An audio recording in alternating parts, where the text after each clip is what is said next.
नहीं आवाज आ गया।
अस्सलाम वालेकुम स्टूडेंट्स, बेटा क्लासेस स्टार्ट कर रहे हैं। आप लोगों को आवाज़ आ रही है? बता दीजिए, रिप्लाई कर दें, मुझे आवाज़ आ रही है बेटा?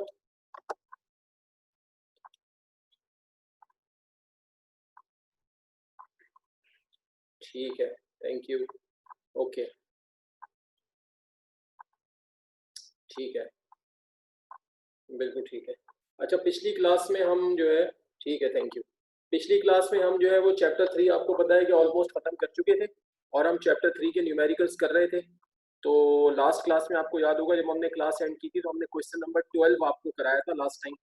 तो अब हम उसी को फर्दर आगे बढ़ाएंगे और आज भी हम चैप्टर 3 की जो न्यूमेरिकल्स हैं उनको हम कंटिन्यू करेंगे। ठीक है जी। तो ये आपके सामने मैंने क्वेश्चन नंबर 13 लिखा है और जैसा कि मैंने आपको पहले भी बोला था कि जब भी इंपॉर्टेंट डेरिवेशन टॉपिक क्वेश्चन आता है तो मैं आपको बता देता हूँ कि भाई ये क्वेश्चन इंपॉर्टेंट है और अगर कोई अनइम्पॉर्टेंट होता है तो मैं उसका नहीं बताता। ठीक है, ये मैं आखिरी के महीनों में बताऊंगा, शुरू में नहीं बताऊंगा, क्योंकि अगर मैं किसी चीज़ को अनइम्पॉर्टेंट कहूँगा तो आप उसको पढ़ेंगे नहीं घर में। तो मैं अनइम्पॉर्टेंट तो फिलहाल किसी भी चीज़ को नहीं कहता, क्योंकि मैं आपको सारे टॉपिक सारी चीज़ें करा रहा हूँ, लेकिन इंपॉर्टेंट जो चीज़ होती है वो मैं बता देता हूँ। ठीक है, जैसा मैंने आपको लास्ट टाइम बोला था कि क्वेश्चन नंबर 12 है, मैंने आपको बताया था पिछले 10 ईयर्स में वो 2-3 दफ़ा आ चुका है, इंपॉर्टेंट क्वेश्चन है। इससे पहले मैंने 11 के बारे में भी कहा था कि वो भी इंपॉर्टेंट है। मैंने क्वेश्चन नंबर 9 और 10 के बारे में भी कहा था कि इंपॉर्टेंट है। फिर मैंने 14 और 15 के बारे में भी कहा था इंपॉर्टेंट है। इसी तरह ये जो क्वेश्चन नंबर 13 है, ये भी अगर पिछले 10 ईयर्स के एग्जामिनेशन पेपर देखेंगे तो ये भी एग्जाम में आता रहता है, ये भी इंपॉर्टेंट क्वेश्चन है और बहुत आसान है। ठीक है जी, अब क्वेश्चन आपके सामने लिखा हुआ है, क्वेश्चन आप देख लें, क्वेश्चन आपके सामने है। A machine gun fires 10 bullets per second into a target.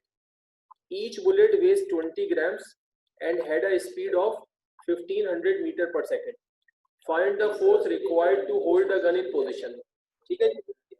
तो अब इस क्वेश्चन में ये कहा गया है कि भाई एक मशीन गन से आप फायरिंग कर रहे हैं और वो जो मशीन गन है उसमें से बुलेट्स निकल रही हैं 10 बुलेट्स पर सेकेंड। देखो, आम जो गन होती है, आम गन में और मशीन गन में एक फर्क होता है कि जो आम गन होती है उसका आप ट्राइगर जो है, जो आम गन होती है उससे जब एक दफा फायर करते हैं तो एक दफा में एक बुलेट निकलती है। लेकिन जो मशीन गन होती है उसके अंदर लगा होता है मैगजीन, और मैगजीन में बहुत सारी बुलेट्स होती हैं, तो जब आप मशीन गन से फायर करते हैं तो लगातार बुलेट्स निकलती हैं। तो इसीलिए आप देखें कि इसमें इन्होंने क्या कहा है, इन्होंने कहा है कि मशीन गन फायर्स 10 बुलेट्स पर सेकंड इनटू अ टारगेट। एक टारगेट पे फायरिंग कर रहे हैं और मशीन गन से 10 बुलेट्स पर सेकंड निकल रही हैं। इसका मतलब है पर सेकंड का मतलब है 1 सेकंड, तो 1 सेकंड में 10 गोलियां उसमें से निकल रही हैं। अच्छा, आगे बोलते हैं ईच बुलेट वेज 20 ग्राम। अब वैसे तो उन्होंने वेज कहा है, लेकिन ये मास है, क्योंकि ग्राम में तो मास ही होता है। तो हर जो गोली है वो 20 ग्राम की है, and had a speed of 1500 metre per second, और उसकी जो वेलोसिटी है वो 1500 मीटर पर सेकेंड है। ये होगी इनिशियल वेलोसिटी, क्योंकि जब वो बुलेट जाके टारगेट को हिट करेगी, जब वो टारगेट को टकराएगी, तो उसके बाद वो बुलेट रुक जाएगी, तो फाइनल वेलोसिटी उसकी 0 हो जाएगी, और ये जो 1500 मीटर पर सेकेंड है ये बन जाएगी इनिशियल वेलोसिटी। अब वो कहते हैं कि find the force required to hold a gun in position. अब होता क्या है कि चूंकि मशीन गन से जब आप फायरिंग करते हैं तो जैसा मैंने बताया कि लगातार बुलेट्स निकलती हैं और गन का अपना लोड भी ज्यादा होता है, तो फायर करते वक्त मशीन गन वाइब्रेट करती है, हिलती है, और जो फायर करने वाला है उसे एक्सपर्ट होना चाहिए। तो वो क्या करता है कि वो उसको फोर्स लगा के अपनी जगह पे रोकता है। क्वेश्चन की वर्डिंग क्या है, find the force required to hold the gun in position. वो फोर्स लगा के गन को होल्ड करता है ताकि वो हिले नहीं, वरना अगर वो गन हिलेगी तो जो बुलेट्स हैं वो टारगेट पे नहीं जाएंगी, इधर उधर हो जाएंगी। अब वो फोर्स हमें निकालनी है। ठीक है जी, आई होप के क्वेश्चन तो समझ आ गया होगा। अब इसमें देखिए क्या क्या चीजें। देखो 20 ग्राम तो बुलेट का मास है, इसे हम किलोग्राम में चेंज कर लेंगे। अच्छा जी, अब मैसेज कर दिया किसी ने। अच्छा, किसी ने कहा कि जी मशीन गन तो फिक्स होती है। फिक्स भी होती है, लेकिन हमेशा फिक्स नहीं होती। अगर वो जैसे आर्मी वालों की गाड़ियों पे लगी होती है या कहीं पर कोई चौकी बनी हुई है तो वहां तो फिक्स होती है, लेकिन हमेशा फिक्स नहीं होती। उसको जो है वो अपना क्या नाम है, वैसे भी किया जा सकता है उससे फायर। ठीक है, और अगर वो फिक्स भी हो तो भी वो वाइब्रेट करती है, यानी अगर वो स्टैंड पे भी लगी हुई है तो इतना आसान नहीं है कि स्टैंड पे लगी हुई है तो आपने बस उसको चलाना शुरू कर दिया, नहीं। अगर वो स्टैंड पे भी फिक्स होती है तो पूरे स्टैंड समेत वो वाइब्रेट कर रही होती है, तो फिर भी आपको फोर्स लगा के उसको होल्ड करना होता है। ठीक है जी। अच्छा, तो अब मैं क्या कह रहा था, हाँ, तो मैं ये कह रहा था कि इसको तो हम जो है वो चेंज कर लेंगे किलोग्राम में। ठीक है। अच्छा, ये जो होगा वी आई हो जाएगा, और वी एफ जैसा मैंने बताया 0 हो जाएगा। ठीक है, और फिर हमें फोर्स निकालनी है। अच्छा, तो अब हम देखें डाटा, जब हम इसका बना रहे हैं तो अब डाटा आपके सामने है, देख लीजिए आप। अब जरा इसको भी जरा पहले समझ लें। ठीक है जी, तो आप देख सकते हैं कि ये मास हो गया बुलेट का 20 ग्राम। अच्छा, आजान हो रही है, 1 मिनट का ब्रेक लेंगे हम अजान के लिए। ठीक है, 1 मिनट का ब्रेक लेंगे।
हाँ बेटा, दोबारा हम वहीं से स्टार्ट करते हैं अपनी बात।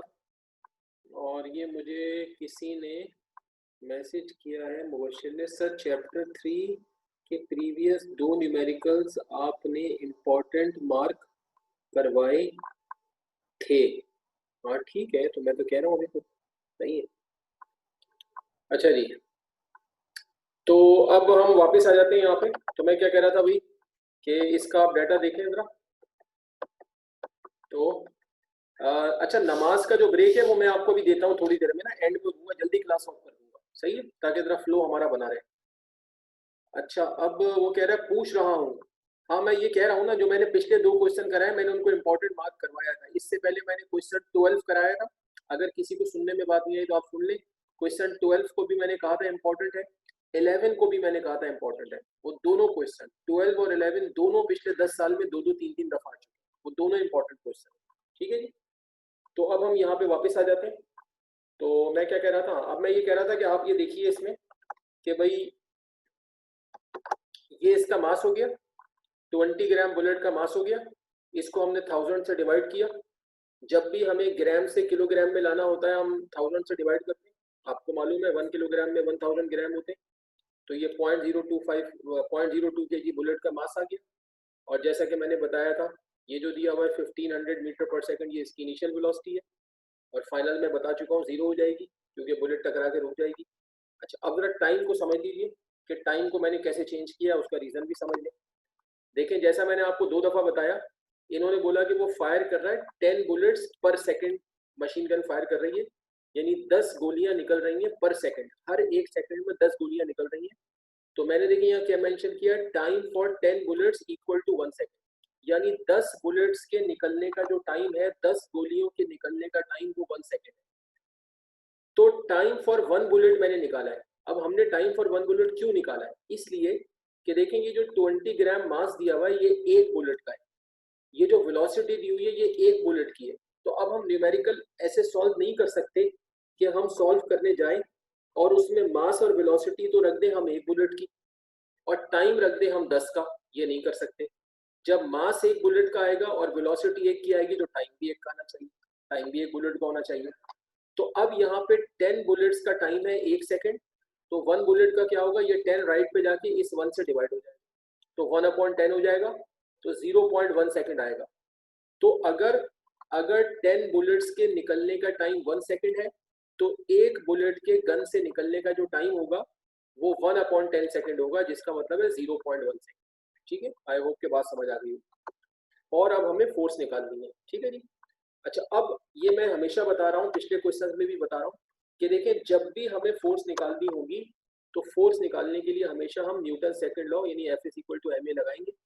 तो हमने F is equal to m a लगा दिया और इसके बाद हमने एक्सेलरेशन का फॉर्मूला रख दिया। एक्सेलरेशन आपको पता है किसके इक्वल होता है, v f minus we i upon t के। ठीक है, तो हमने एक्सेलरेशन की जगह पे यहाँ पे v f minus we i upon t रख दिया क्योंकि वैल्यूज हमारे पास हैं। तो अब जब हम आगे जाएंगे तो आप देखेंगे इसमें वैल्यूज हमने पुट की हैं, आप देख सकते हैं। देखिए ये m है तो m आ गया 0.02 है, तो m देखें 0.02 आ गया। और vf कितना है 0, ये देखिए ये vf 0 आ गया। और माइनस vi कितना है 1500, तो ये vi 1500 आ गया। और टाइम आ गया ये 0.1, ये टाइम 0.1 आ गया। फिर आगे चलेंगे तो ये 0.2 तो अपनी जगह है। अब जब आप ये 0 में से माइनस करेंगे 1500 तो माइनस का 1500 बचेगा और डिवाइडेड बाय 0.1 है। ठीक है, मजीद आगे चले, अगले स्टेप में 0.02 अपनी जगह है, ये माइनस अपनी जगह है। और जब 1500 को 0.1 से डिवाइड करेंगे तो ये आ जाएगा 15000। अब इसको मल्टीप्लाई कर दें, जब 15000 को 0.02 से मल्टीप्लाई करेंगे तो ये आएगा 300 न्यूटन, और ये माइनस अपनी जगह पे लगा हुआ है, तो आंसर होगा -300 न्यूटन। इस -300 न्यूटन में ये माइनस क्या बता रहा है, माइनस ये बता रहा है कि ये रिटार्डिंग फोर्स है, यानी आपने फोर्स लगा के गन को रोकना है, गन जो हिल रही है उसको रोकना है, तो ये रोकने वाली फोर्स है, रिटार्डिंग फोर्स है, इसलिए माइनस आएगा। तो हमने ये मेंशन कर दिया है कि negative sign is due to retarding force, ये इसका आंसर होगा। और मैं पहले भी बता चुका हूँ कि बुक वाले अपने आंसर में माइनस नहीं लगाते, बुक में अगर देखेंगे तो इसका आंसर होगा 300 न्यूटन। उसकी लॉजिक क्या है कि गन को रोकने के लिए फोर्स लगानी है 300 न्यूटन, और माइनस क्या बता रहा है कि ये रोकने वाली फोर्स, तो कंप्लीट आंसर में माइनस हमेशा आएगा। और उसके साथ आप इसको इस तरह क्लैरिफाई कर देंगे, ठीक है। तो आई होप कि आपको समझ में आ गया होगा। अब मैं आपको 5 मिनट दे रहा हूँ, आप ये पूरा नोट कर लें। 5 मिनट है आपके पास, इसको आराम से आप नोट करें। कोई चीज़ पूछनी हो तो आप पूछ सकते हैं। नमाज का ब्रेक मैंने कहा है मैं क्लास के एंड में दूंगा, क्लास जल्दी ऑफ कर दूंगा तो फिर हम नमाज पढ़ लेंगे, ठीक है। आप इसको करें, मैं आपको 5 मिनट दे रहा हूँ। अगर कोई सवाल है तो आप मुझसे पूछ लें।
अच्छा, मुझे अफान कह रहे हैं कि बीच में आवाज़ थोड़ी ख़राब हो गई थी, लेकिन मेरा ख्याल से ये किसी एक स्टूडेंट के साथ हुआ है। शायद आपके नेट के कनेक्शन में कोई इशू होगा, वरना बाकी लोगों को तो ठीक आ रही है ना आवाज़, बाकी सबको आ रही है सही। तो आप अपना ज़रा बेटा नेट का कनेक्शन देख लो। अच्छा भाई, तो अब काफ़ी लोग कह रहे हैं कि कर लिया है, तो मैं आगे जा रहा हूँ। अगर कोई रह गया तो बता दे, वरना मैं आगे जा रहा हूँ। ठीक है जी, मैं आगे जा रहा हूँ, कोई रह गया तो बता दे। हाँ जी, जाऊँ आगे? हाँ जी, I am moving forward. Okay.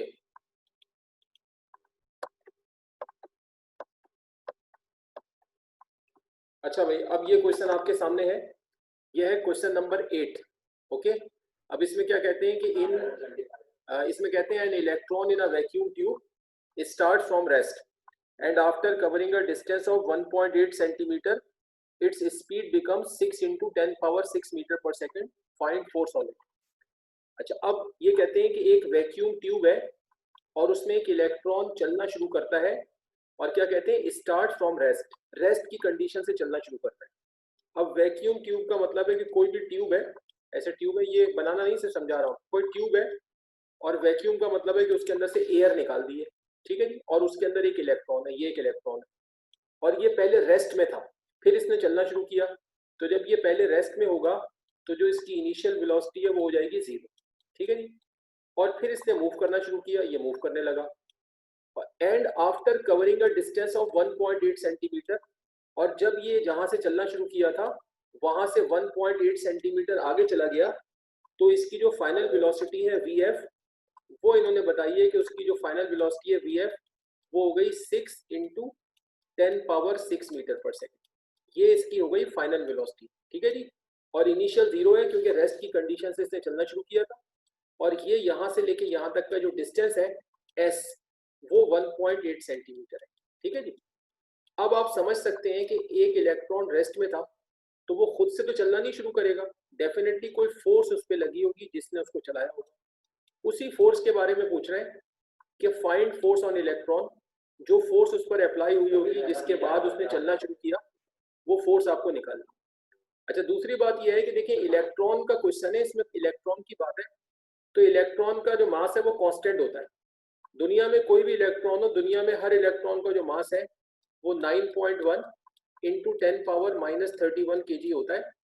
ये बुक में दिया हुआ नहीं है, लेकिन एग्जाम में जब क्वेश्चन आता है तो वो ब्रैकेट में अगर कोई भी न्यूमेरिकल आएगा जिसमें इलेक्ट्रॉन का तस्करा है या प्रोटॉन का है तो वो ब्रैकेट में उसका मास आपको दे देंगे। अगर आप याद कर लें तो अच्छी बात है, लेकिन वैसे एग्जाम में गिवन होता है। अब आप देखें इसका डाटा, जैसे मैं आपको समझा रहा था, अब ये चीज़ें आपके सामने डाटा में आ जाएंगी जो मैंने आपको अभी समझाया। जैसे मैंने बताया इलेक्ट्रॉन का जो मास है वो 9.1 इंटू 10⁻31 kg होता है।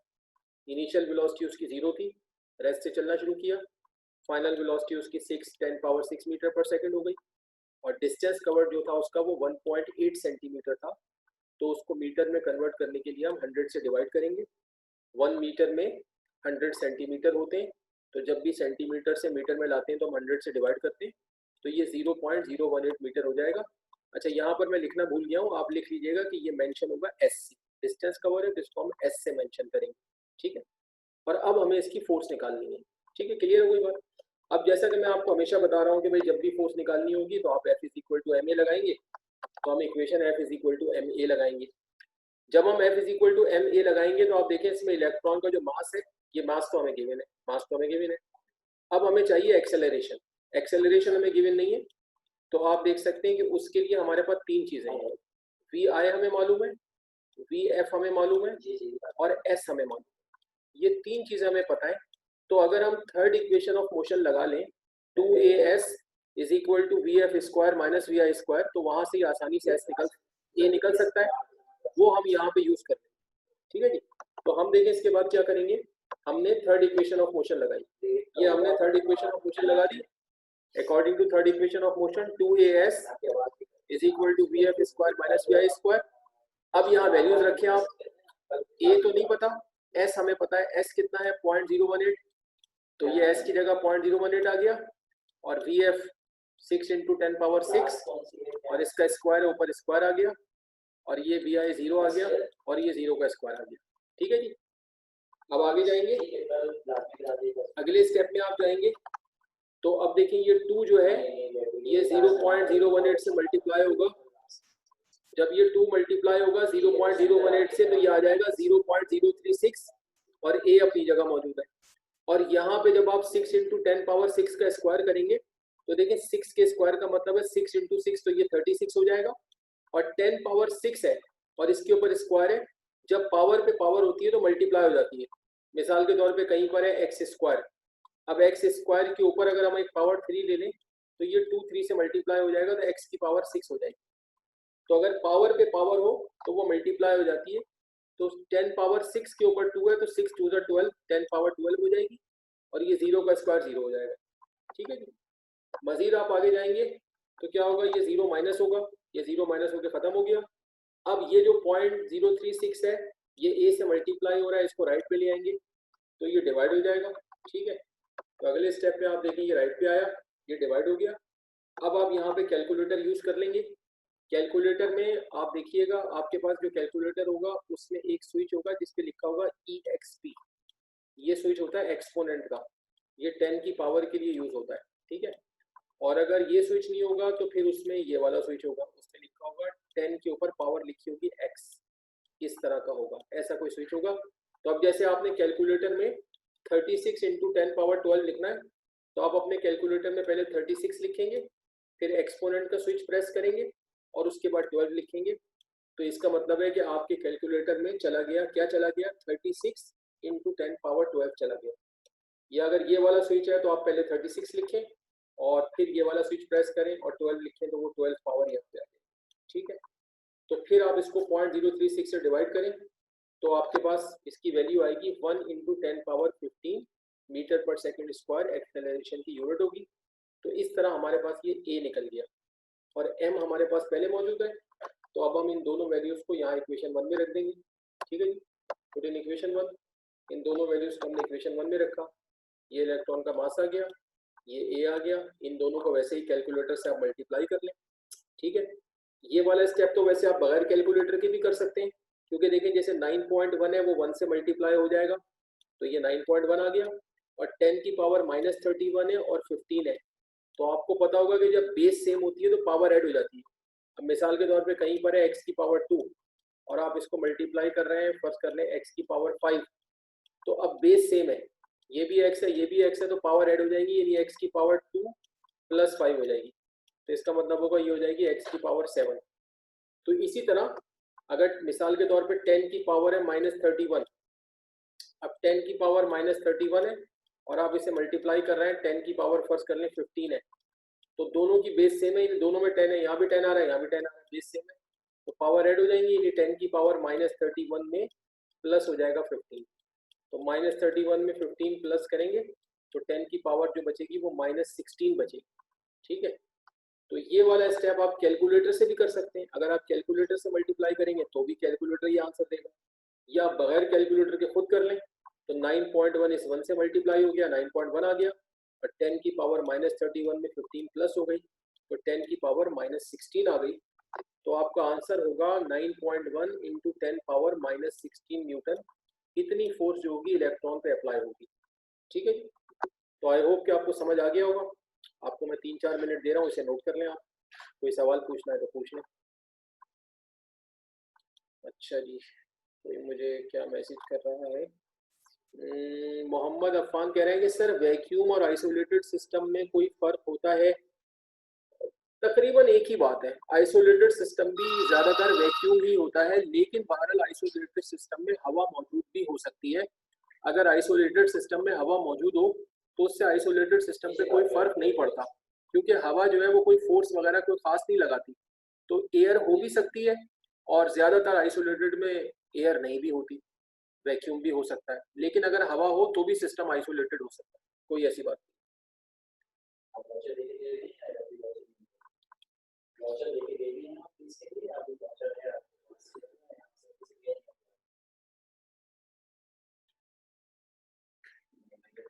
आपके पास वाचर है, बैंक में जाके जमा करते हैं या नहीं?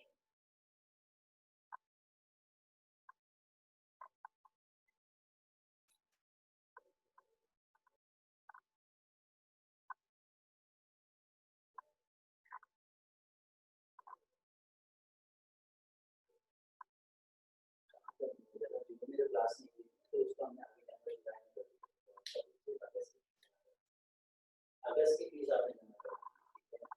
मैं यही बता रहा हूँ आपको कि आप वाचर देके नहीं गई ना, इसमें ठीक है, तो कल आप लाजमी जमा करा दें, कि मेरे को सेंटर आना पड़ेगा, सेंटर दिन में भी 3 बजे के करीब खुल जाता है, उससे पहले भी आ सकते हैं, लेकिन अगर आप जमा कराने चाहिए 3-4 दिन के बाद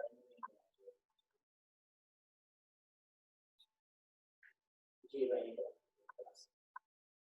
3:30 बजे के बाद आएंगे, पूरा होता है लेकिन कैसे ना बहुत मुश्किल होता है, तो उससे पहले जाना आपके प्रॉब्लम उसके बाद आना मुश्किल आती है। कितने बजे आ सकते हैं?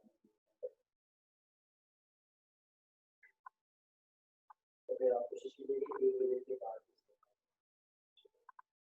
जी जैसे पहले आसान नहीं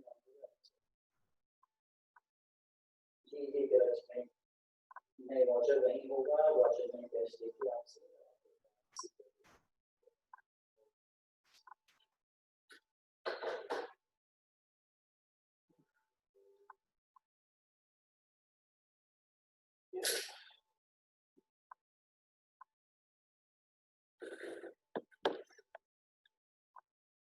हाँ बेटा नोट कर लिया। कुछ लोग मुझे मैसेज कर रहे हैं डन का। अच्छा कोई बच्चा पूछा होगा सर प्रॉपर क्लासेस कब स्टार्ट होंगी। अच्छा बेटा इसमें वर्ड थोड़ा सा चेंज कर लें, क्लासेस तो अभी भी प्रॉपर हो रही है यानी ये भी प्रॉपर क्लासेस ही है, क्लासेस ही हैं, लेकिन ये है कि ये ऑनलाइन हो रही है। तो आपका सवाल हम इस तरह कर लेते हैं कि फिजिकल क्लासेस कब स्टार्ट होंगी, ठीक है, यानी जब आप फिजिकली कोचिंग में आएंगे। तो फिजिकल क्लासेस बेटा गवर्नमेंट की पॉलिसी के मुताबिक अगले महीने इंशाल्लाह गवर्नमेंट ने कहा है कि 15 सितंबर से जो है वो इजाज़त दे देगी गवर्नमेंट। तो इंशाल्लाह फिर फिजिकल क्लासेस भी स्टार्ट हो जाएंगी। और जब तक ये जो क्लासेस हो रही हैं तो प्लीज़ इसको आप प्रॉपर क्लासेस ही समझिए, क्योंकि इसमें आपको पूरा ऑनलाइन पे हम हर चीज़ जो है वैसे ही पढ़ा रहे हैं जैसे कि आपको हम फिजिकल जब आप यहाँ होते हैं तो पढ़ाते हैं। हाँ एक फ़र्क है बहरहाल के टीचर आपके सामने नहीं है, आप हमारे सामने नहीं है, तो वो तो थोड़ा फ़र्क है अपनी जगह, लेकिन बहरहाल ये हो रही है प्रॉपर क्लासेस। आप ये सारा काम जो है ना आपको बहुत सीरियसनेस के साथ करना है। और जब आप फिजिकली कोचिंग आना शुरू करेंगे तो ये जो कुछ पढ़ाया जा रहा है इसमें से कोई चीज़ रिपीट नहीं कराई जाएगी, ये आप अच्छी तरह समझ लीजिए, ठीक है ना। ये सारा काम जो है ना कोई इस चक्कर में नहीं रहेगा कि भाई शायद ये कोई दोबारा बताएंगे, ऐसा कुछ भी नहीं है। ये जो पढ़ाया जा रहा है ये फुल एंड फाइनल, ठीक है उबैद, समझ आई बात। हाँ जी उबैद साहब समझ आ गया आपको, ठीक है। अच्छा अब वो कहते हैं लेकिन सर लास्ट में तो रिवीजन होगा। नहीं बेटा कोई रिवीजन लास्ट में चक्कर नहीं है, उसकी वजह ये कि ये 9th 10th नहीं है, इसमें सिलेबस ऐसा नहीं है कि थोड़ा बहुत हो, सिलेबस यहाँ बहुत ज़्यादा है। हम सिर्फ रिवीजन उन बच्चों को कराएंगे जो कि अभी डिले हैं, जो बच्चे लेट आ रहे हैं अभी इस क्लास में उनको शुरू का करा देंगे, लेकिन सारा सिलेबस रिवाइज नहीं होगा।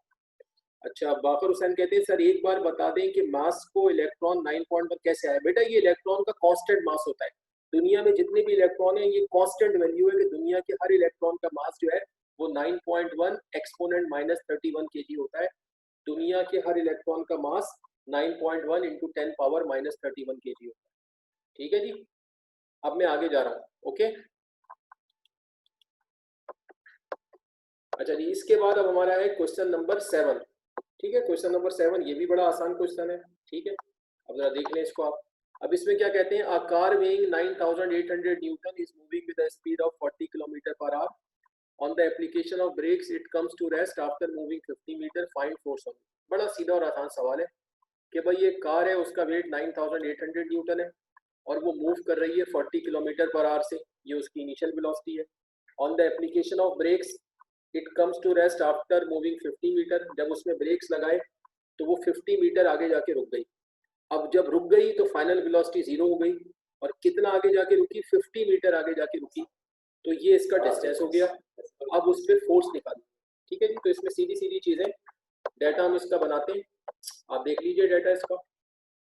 तो आप देखें कि पहला काम तो मैंने ये किया, पहला काम मैंने ये किया कि इसका मास निकाल लिया, क्योंकि आगे सॉल्व करेंगे तो मास चाहिए होगा। तो आपको पता है कि भाई W is equal to mg होता है, सब ये बात जानते हैं, पहले भी बता चुका हूँ। W is equal to mg होता है, अगर g को इस साइड ले जाए तो फिर W अपॉन g जो है वो m के इक्वल होता है, ठीक है जी।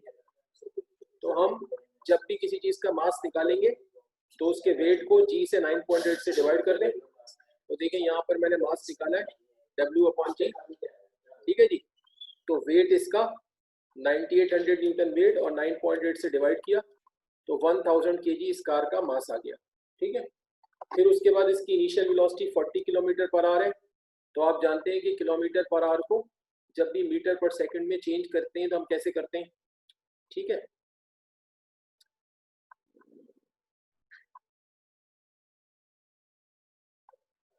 जब भी हम किलोमीटर पर आवर को मीटर पर सेकंड में चेंज करते हैं तो कैसे करते हैं, आप मैट्रिक से करते चले आ रहे हैं।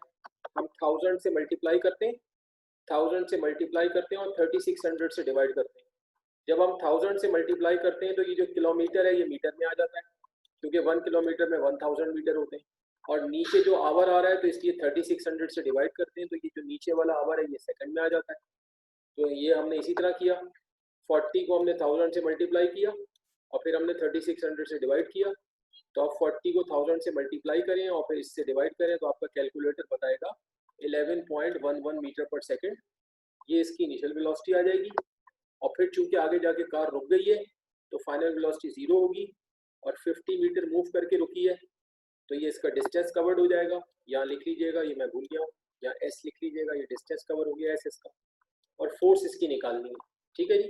तो अब ये सीधा सीधा सवाल है, इसमें आप simple f is equal to m a लगाएं। ठीक है जी, आप देख लीजिए बिल्कुल आसान है पिछले क्वेश्चन की तरह। इसमें देखिए हमने f is equal to m a लगाया, अब एम चाहिए और ए चाहिए, तो एम तो ये निकाल लिया था मैंने, ये मास निकाल लिया था। अब एक्सेलरेशन के लिए आप देख लें, फिर वही बात है कि भाई आपके पास इनिशियल वेलोसिटी है, फाइनल वेलोसिटी है और ये डिस्टेंस है एस। तो हमने क्या किया, हमने इसमें third equation of motion apply की, 2as equal to V F square minus we I square, इसमें वैल्यूज रख दें। एस कितना है, 50 है, फाइनल वेलोसिटी 0 है और इनिशियल जो है वो 11.11 है। फिर फर्दर इसको सॉल्व करें, ये 250 से मल्टीप्लाई होगा तो ये 100 इंटू ए हो जाएगा, यहाँ 0 का स्क्वायर 0 होगा और 11.11 का कैलकुलेटर से स्क्वायर करेंगे तो 123.43 होगा। फिर इसके बाद जब ये 0 में से 123.43 माइनस होगा तो ये माइनस का 123.43 बच जाएगा और फिर ये 100 आके यहाँ डिवाइड होगा। तो इस तरह इस कार का जो एक्सेलरेशन है वो -1.234 मीटर पर सेकेंड स्क्वायर आ जाएगा। और ये एक्सेलरेशन नेगेटिव में क्यों आ रहा है, क्योंकि असल में ये नेगेटिव एक्सेलरेशन है जिसके दो नाम होते हैं, मैं पहले भी बता चुका हूँ कि नेगेटिव एक्सेलरेशन को रिटार्डेशन भी कहते हैं और डीसेलरेशन भी कहते हैं। और नेगेटिव एक्सेलरेशन किन चीज़ों में होता है, जिनकी वेलोसिटी कम हो रही होती है। तो ये कार आप देख सकते हैं कि आगे जाके रुक रही है, फाइनल वेलोसिटी इसकी 0 है, इसलिए इसका एक्सेलरेशन जो है वो नेगेटिव आएगा। तो ये ए आ गया और ये कार का एम हमने पहले निकाल लिया था। अब इन दोनों चीज़ों को आप यहाँ इक्वेशन 1 में रख दें, पुट इन इक्वेशन 1, 1000 kg मास आया और इससे मल्टीप्लाई किया तो -1234 न्यूटन इसकी फोर्स आएगी, जिसमें नेगेटिव साइन क्या बता रहा है कि फोर्स कैसी है, रिटार्डिंग। ये इसका आंसर होगा। ठीक है, तो आई होप आपको समझ आ गया होगा। अब मैं आपको 3-4 मिनट देता हूँ, इसको आप नोट कर लें। फैज कह रहे हैं ये दिया होगा इलेक्ट्रॉन का मास। हाँ बेटा, मैंने बताया था, आपका शायद नेट डिस्कनेक्ट नहीं था या आपने मेरी बात सुनी नहीं। मैंने बताया कि हर वो न्यूमेरिकल जिसमें इलेक्ट्रॉन होगा, एग्जामिनेशन पेपर में इलेक्ट्रॉन का मास दिया होगा, आपको ब्रैकेट में दिया होगा मास। चलिए जी, ये नोट करें आप लोग।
हाँ भाई, अब कुछ लोग मुझे कह रहे हैं कि कुछ लोग मुझे कह रहे हैं कि कर लिया है। ठीक है। अच्छा, मुझे फाइज कह रहे हैं कि सर ये लास्ट न्यूमेरिकल है क्लास का। नहीं, इसके बाद बेटा मैं एक क्वेश्चन और करा रहा हूँ और फिर मैं आपको इंशाल्लाह क्लास ऑफ कर दूंगा, फिर आप नमाज पढ़ लीजिएगा। ठीक है। तो आप लोग मुझे बता दें कि ये कर लिया आप लोगों ने। अगर ये कर लिया है तो मैं आगे जाऊं, या कोई कर रहा है तो मुझे बता दें।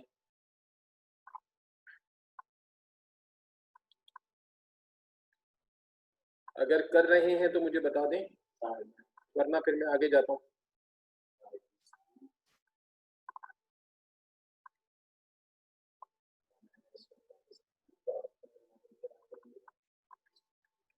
हाँ भाई, कहाँ पहुँचे?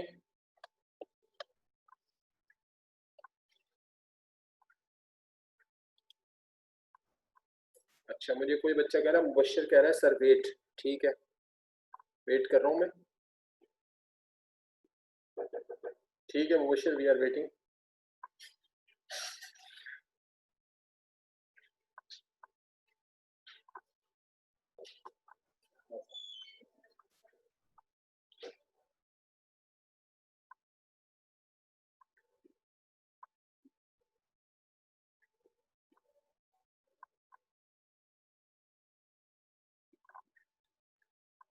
हाँ जी मुबश्शिर, कर लिया आपने?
सही है।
हाँ बेटा, ये क्वेश्चन आप लोगों ने नोट किया? हाँ भाई, क्वेश्चन नोट किया आप लोगों ने? अच्छा जी, अब ये क्वेश्चन है, इसके बाद हम इंशाल्लाह आज की क्लास ऑफ करेंगे। अब ये क्वेश्चन आपके सामने है, क्वेश्चन नंबर 6। क्या कहते हैं? A 0.005 kg bullet strikes a bag of sand with a speed of 100 meter per second and brought to rest after moving 25 centimeter into the bag। ठीक है जी, एक गोली है, उसका मास 0.005 kg है और वो एक बैग ऑफ सैंड यानी रेत की एक बोरी है, तो रेत की एक बोरी से जाके टकरा जाती है। ठीक है जी, और कितनी स्पीड से टकराती है? 100 मीटर पर सेकंड की स्पीड से टकराती है और फिर उस रेत की बोरी के अंदर 25 सेंटीमीटर अंदर जाके रुक जाती है। तो अब देखिए 0.005 kg आप देख सकते हैं बुलेट का मास आ गया और इनिशियल वेलोसिटी उसकी 100 मीटर पर सेकंड आ गई, फिर अंदर जाके वो रुक जाएगी तो फाइनल वेलोसिटी 0 आ गई। और कितना आगे जाके रुकेगी? 25 सेंटीमीटर आगे जाके रुकेगी, तो 25 सेंटीमीटर उसका डिस्टेंस कवर्ड आ गया। इसको मीटर में चेंज करेंगे, 100 से डिवाइड करेंगे, 0.25 मीटर आ जाएगा। यहाँ एस लिख लीजिएगा, ये एस हो। ठीक है जी, बड़ा आसान सवाल है।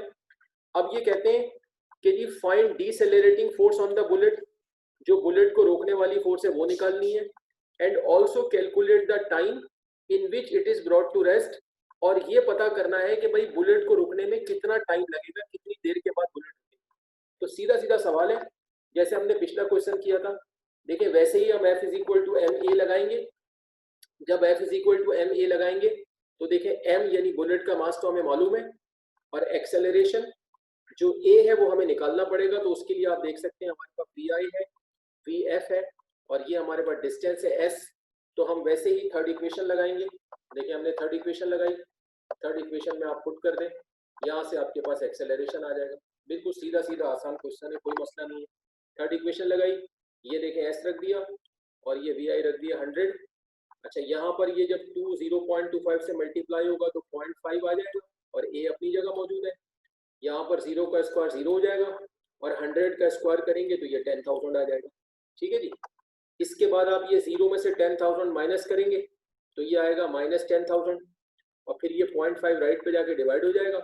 जब आप इसे डिवाइड करेंगे तो ये -20,000 मीटर पर सेकंड स्क्वायर जो है ये इसका एक्सेलरेशन आ जाएगा। और माइनस में आने का रीजन आप समझ रहे हैं कि माइनस में क्यों आएगा? इसलिए कि आगे जाके बुलेट रुक रही है तो नेगेटिव एक्सेलरेशन होगा। बस अब आप यहाँ पुट कर दें, ये बुलेट का मास आ गया, ये ए से मल्टीप्लाई किया तो -100 न्यूटन की फोर्स आएगी जो कि बुलेट को रोकेगी, और नेगेटिव साइन जो है वो रिटार्डिंग फोर्स की वजह से। ठीक है जी, फिर इसके बाद टाइम निकालना है इसका, दूसरी चीज टाइम निकालनी है। तो ये देखो फर्स्ट इक्वेशन लगा लें, v f is equal to v i plus a t लगाएं, तो वही वी एफ की जगह 0 आ गया, वी आई 100, और जो एक्सेलरेशन है इसका ये जो निकाला था -20,000 ये यहाँ रख दें। ठीक है, तो अब क्या होगा कि ये देखें ये प्लस माइनस माइनस हो जाएगा और 20,000 टी से मल्टीप्लाई होगा तो 20,000 टी आ जाएगा। फिर इसके बाद आप ये -20,000 टी को राइट से लेफ्ट पे ले जाएं तो ये प्लस हो गया, तो 20,000 टी इज इक्वल टू 100 आ गया। फिर ये 20,000 जो टी से मल्टीप्लाई हो रहा है इसको राइट पे लाके आप डिवाइड करें, तो जब ये 100 से डिवाइड होगा तो 0.005 सेकंड आ जाएगा इसका टाइम। 0.005 सेकंड लगेंगे बुलेट को रोकने में। तो ये बिल्कुल सिंपल आसान क्वेश्चन है, तो आई होप कि आपकी समझ में आ गया है, तो आप इसको नोट कर लें। ये आज की क्लास का लास्ट क्वेश्चन है, तो इसको नोट करके फिर आप लीव कर सकते हैं। इसके बाद आज की क्लास कंप्लीट है, फिर इसके आगे से इंशाल्लाह कल कराएंगे आपको। ठीक है।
बेटा अगर कोई बच्चा रह गया तो मैं इसको बंद कर रहा हूँ। तो अगर कोई रह गया है बेटा, मैं रुक नहीं सकता हूँ क्योंकि मेरी अगली क्लास का टाइम है, तो इसलिए मैं नहीं रुक सकता हूँ। ठीक है, मेरी नेक्स्ट क्लास का टाइम हो गया, इसलिए मुझे जाना पड़ेगा। आपको काफ़ी टाइम दे दिया था, आप बीच में कहीं चले गए थे कहीं बीच में। बाकी लोगों ने तो कर लिया है। ठीक है, ओके, थैंक यू।